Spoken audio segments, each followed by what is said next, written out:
Assalamualaikum warahmatullahi wabarakatuh.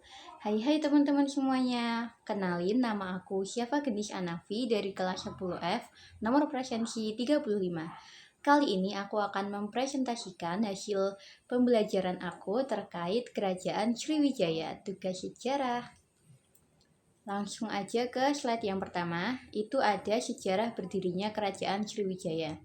Pada tahun 1892, sebuah prasasti ditemukan di Kampung Kota Kapur, Desa Penagan, Kecamatan Mendo Barat, Kabupaten Bangka. Prasasti yang ditulis dengan huruf Palawa dan bahasa Melayu kuno itu mengandung beberapa kata yang dibaca sebagai Sriwijaya. Temuan prasasti Kota Kapur itu telah menjelaskan bahwa Kerajaan Sriwijaya mulai berkembang pada abad ke-7 karena pada masa itu Kepulauan Nusantara ramai dikunjungi oleh para musafir asal Cina dan India. Slide selanjutnya, prasasti Kedukan Bukit diketahui bahwa Kerajaan Sriwijaya didirikan oleh Dapunta Hyang pada tanggal 16 Juni 682 Masehi. Nama lengkapnya tertulis pada prasasti Talang Tuo yaitu Dapunta Hyang Sri Jayanasa. Menurut prasasti Kedukan Bukit, Sri Jayanasa mengadakan perjalanan dengan memimpin 20.000 tentara dalam perjalanannya. Ia berhasil menaklukkan daerah-daerah strategis untuk perdagangan sehingga hal ini yang mendorong kesejahteraan Sriwijaya ke depannya.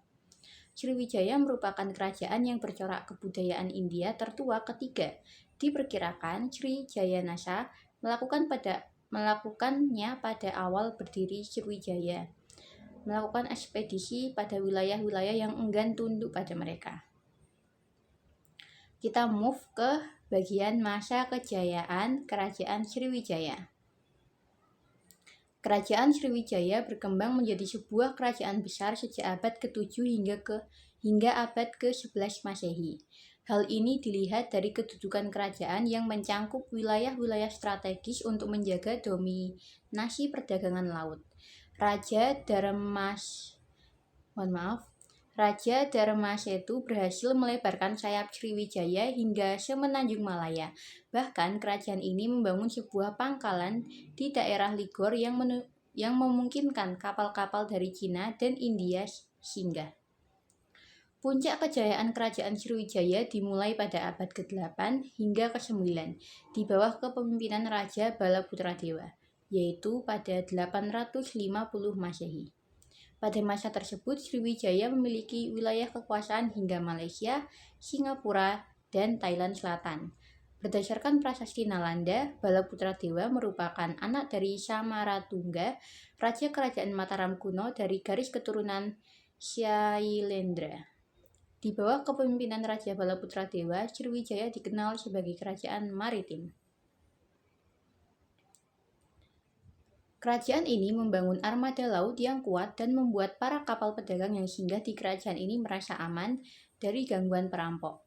Menurut buku Sriwijaya, yaitu sebuah kejayaan masa lalu di Asia Tenggara, dari Kemdikbud, Kerajaan Sriwijaya mampu menaklukkan jalur perdagangan strategis Selat Malaka meliputi daerah Bandar Melayu di Jambi, Kota Kapur di Pulau Bangka, Tarumanegara, dan Pelabuhan Sunda di Jawa Barat, Kalingga di Jawa Tengah, serta Kedah dan Caya di Semenanjung Melayu. Bukti-bukti kuat Sriwijaya sebagai kerajaan bahari dengan ditemukannya runtuhan perahu yang berasal dari sekitar abad 6 sampai 7 Masehi, yaitu di Kolam Pinisi, Samirejo, Tulung Selapan, Karangagung, dan Kota Kapur. Perahu-perahu Sriwijaya dibuat dengan tradisi yang khas, yaitu teknik papan ikat dan kupingan pengikat. Nah, yang teman-teman lihat di sebelah di pojok situ itu ada gambar dari buku yang berjudul Sriwijaya, sebuah kerajaan masa lalu di Asia Tenggara. Itu untuk cover bukunya ya, teman-teman. Move selanjutnya di sini ada kepemimpinan raja dari Kerajaan Sriwijaya. Di sini aku mengambil sumber dari kompas.com. Jadi untuk yang pertama itu ada Dapunta Hyang Sri Jayanasa yaitu pada 683 Masehi. Yang kedua ada Indrawarman yaitu pada 702 Masehi. Yang ketiga Rudra Wikrama yaitu pada 728 sampai 742 Masehi. Yang keempat ada Sangramadananjaya, yaitu pada 775 Masehi. Dan yang kelima ada Dharanindra atau Rakai Panangkaran 778 Masehi. Selanjutnya Samarakrawira atau Rakai Warak, yaitu pada 782 Masehi. Dharmasetu pada 790 Masehi. Samaratungga atau Rakai Garung pada 792 Masehi. Balaputra Dewa pada 856 Masehi. Sri Udayadityawarman 960 Masehi. Yang ke-11 ada Sri Wuja atau Sri Udayadityan, yaitu pada 961 Masehi. Yang ke-12 ada Syashi pada 980 Masehi. Yang ke-13 ada Sri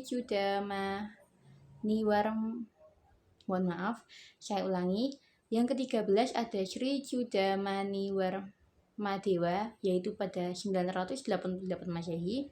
Yang ke-14 ada Malayagiri atau Suwarnadwipa pada pada 990 Masehi. Yang ke-15 ada Sri Marawijaya Tunggawarman pada 1008 Masehi. Yang ke-16 ada Sumatera Bumi 1017 Masehi. Sri Sanggrama Wijaya Tunggawarman 1025 Masehi. Sri Dewa 1028 Masehi. Dharma Wira 1064 Masehi. Sri Maharaja 1156 Masehi. Dan yang terakhir ada Trailokya Raja Mauli Busana Warma Dewa, yaitu pada 1178 Masehi. Nah, mungkin mohon maaf kalau tadi dari penyebutan nama-namanya ada salah penyebutan. Selanjutnya kita bisa move ke fase kemunduran Kerajaan Sriwijaya, teman-teman. Jadi untuk fase kemunduran Kerajaan Sriwijaya, kejayaan Kerajaan Sriwijaya terjadi ketika masa kepemimpinan Balaputra Dewa hingga Sri Marawijaya. Kekuasaannya membentang dari Jawa, Sumatera, Semenanjung Malaya, Thailand, Kamboja, Vietnam hingga Filipina. Masa tersebut seketika pudar ketika memasuki masa keruntuhan pada abad 13 sampai 14 Masehi. Kerajaan ini mengalami keruntuhan karena kerajaan Chola-Mandala melakukan penyerangan sebanyak 2 kali pada tahun 1007 dan 1023. Serangan tersebut berhasil membuat Sriwijaya kehilangan bandar-bandar kota seperti dikutip dari buku tematik terpadu milik Mulyanti Supriyadi. Terjadinya peperangan karena adanya persaingan sengit antara kerajaan Sriwijaya dengan Chola-Mandala. Kedua kerajaan ini berjuang untuk memperebutkan kekuasaan pada bidang perdagangan dan pelayaran. Kedua hal itu menjadi target kerajaan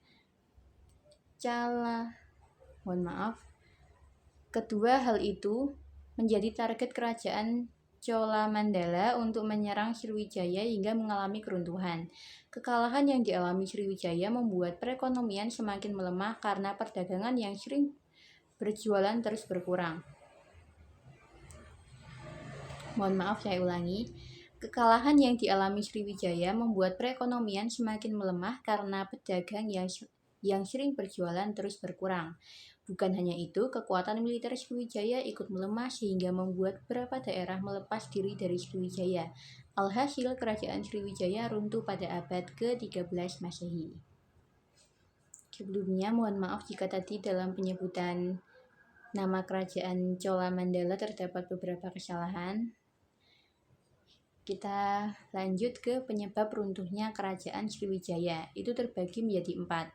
Yang pertama ada serangan dari Jawa, yang kedua ada pendakalan Sungai Musi dan menjauhnya garis pantai, yang ketiga ada masuknya pengaruh Islam, dan yang keempat lepasnya wilayah kekuasaan.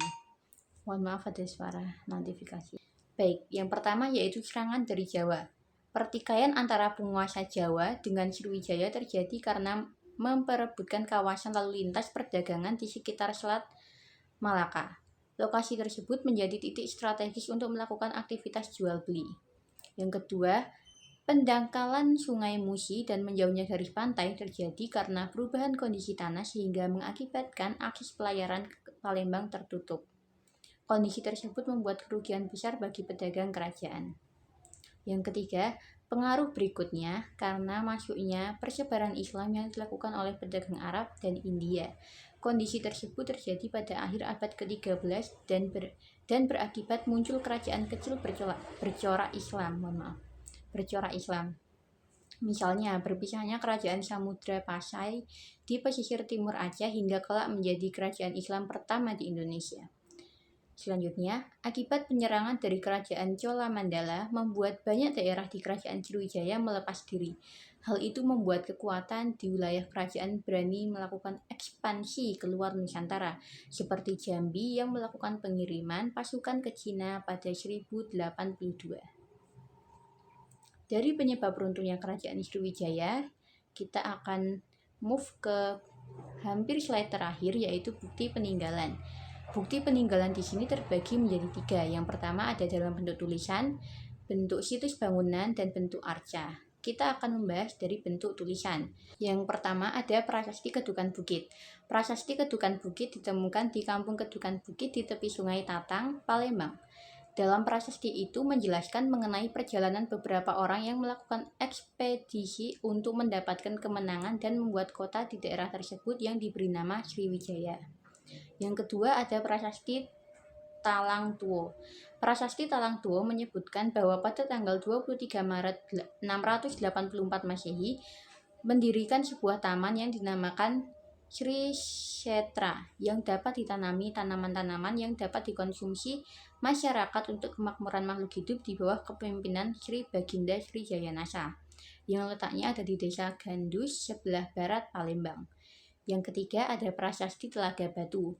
Sumpah kutukan kepada siapa saja yang melakukan perbuatan kejahatan dan tidak patuh perintah raja merupakan isi dari Prasasti Telaga Batu yang letaknya berada di sekitar kolam Telaga Biru yang tidak jauh dari Sobokingking, Palembang. Yang keempat yaitu Prasasti Bukit Siguntang. Ini bentuk tulisan terakhir. Jadi Prasasti Bukit Siguntang merupakan prasasti yang terletak di situs Bukit Siguntang, Palembang yang berisi tentang terjadinya peperangan hebat dan pertumpahan darah besar-besaran pada masa itu. Nah, untuk slide selanjutnya yang teman-teman bisa lihat itu adalah bentuk-bentuk wujudnya dalam foto. Jadi di gambar pertama itu ada Prasasti Kedukan Bukit, gambar kedua ada Prasasti Talang Tuo, gambar ketiga ada Prasasti Telaga Batu, dan gambar terakhir alias gambar keempat ada Prasasti Bukit Siguntang. Selanjutnya ada bukti peninggalan situs bangunan. Nah, untuk yang pertama ini ada Wanu Sriwijaya, rekonstruksi kota Sriwijaya. Pernah ditemukan pecahan keramik dan tembikar, tiang-tiang kayu, sisa industri, dan sisa barang-barang keperluan sehari-hari di situs Wanu Sriwijaya. Rekonstruksi kota Sriwijaya. Kota ini dibagi menjadi 3, yaitu lokasi pemukiman, lokasi upacara keagamaan, dan Tama Sri Setra yang pernah dibangun oleh Dapunta Hyang Sri Jayanasa.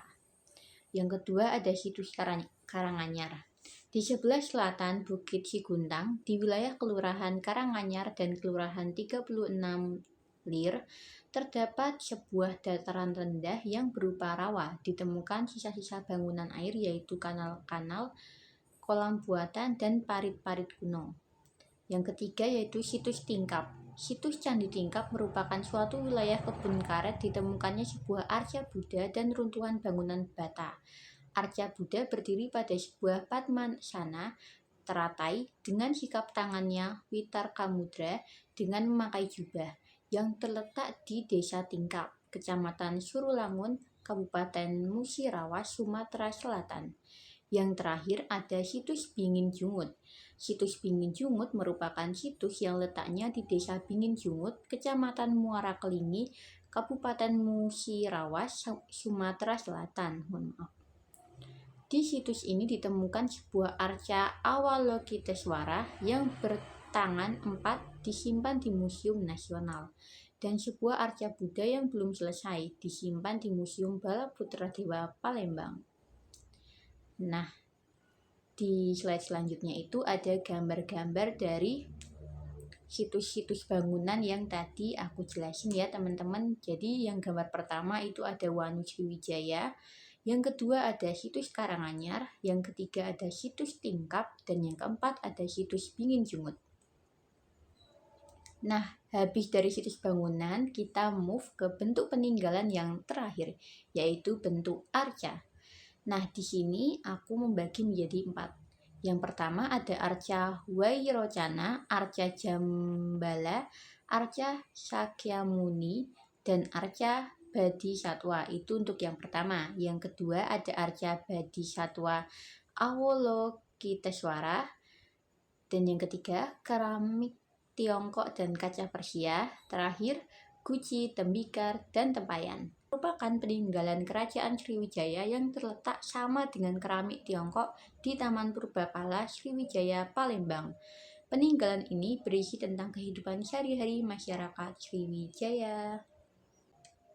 Nah, selanjutnya untuk slide yang mendekati terakhir ini ada daftar pustaka. Ini adalah sumber-sumber yang aku ambil saat membuat PPT ini ya teman-teman. Jadi aku mengambil dari kompas.com, detik.com, Wikipedia, dan untuk gambar-gambarnya itu ada yang dari Pinterest juga. Sekian ya teman-teman. Sekian dari aku. Wassalamualaikum warahmatullahi wabarakatuh. Terima kasih.